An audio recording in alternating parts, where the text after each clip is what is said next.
የትግራይ ክልል ምክር ቤት ዶክተር ደብረጽዮን ገብረሚካኤልን የክልሉ ፕሬዝዳንት አድርጎ መርጧል። ጉዳዩ በትግራይ ክልል ሌላ ቀውስ ይፈጥራል ተብሎ እየተሰጋ ነው። ፈርሶ የነበረው የትግራይ ክልል ምክር ቤት ተሰብስቦ ዶክተር ደብረጽዮንን ፕሬዝዳንት አድርጎ መምረጡን አስታውቋል። በትግራይ ክልል የተካሄደውን ጦርነት ተከትሎ ፈርሶ የነበረው የክልሉ ምክር ቤት ዛሬ ዳግም ተሰብስቦ የህወሓት ሊቀመንበር የሆኑትን ዶክተር ደብረጽዮን ገብረሚካኤልን የክልሉ ፕሬዝዳንት አድርጎ መምረጡን የዘገበው የትግራይ ቴሌቪዥን ነው። በኢትዮጵያ መንግስትና በህወሓት መካከል ጥቅምት 23 2015 ዓ.ም በተደረሰው የፕሪቶሪያ ስምምነት ፈርሶ የነበረው የትግራይ ክልላዊ መንግስት ምክር ቤት መንግስት ስምምነቱን ስላፈረሰው በሚል ዳግም በይፋ ስራ መጀመሩን ዛሬ አስታውቋል። ስድስተኛው መደበኛ ጉባኤውን ሚያዝያ 27 2018 ዓ.ም ዕለተ ማክሰኞ ያካሄደው ምክር ቤቱ ከክልሉ ፕሬዝዳንት በተጨማሪ አፈ ጉባኤና ምክትል አፈ ጉባኤዎችንም መምረጡን አስታውቋል። በዚህ መሰረት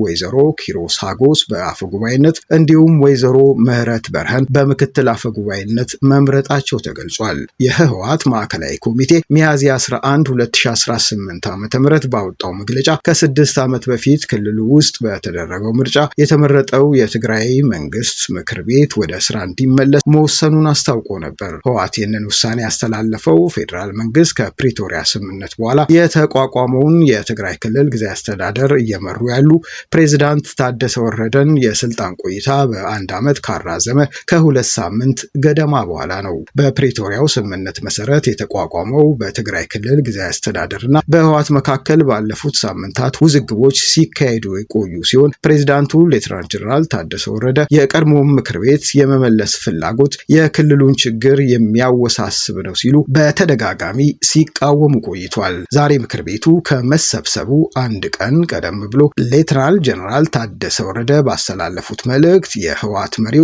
እየወሰዱት ባለው እርምጃ ግጭት ሊቀሰቀስ የሚችልበት እድል እንዳለ አስጠንቅቀው ነበር።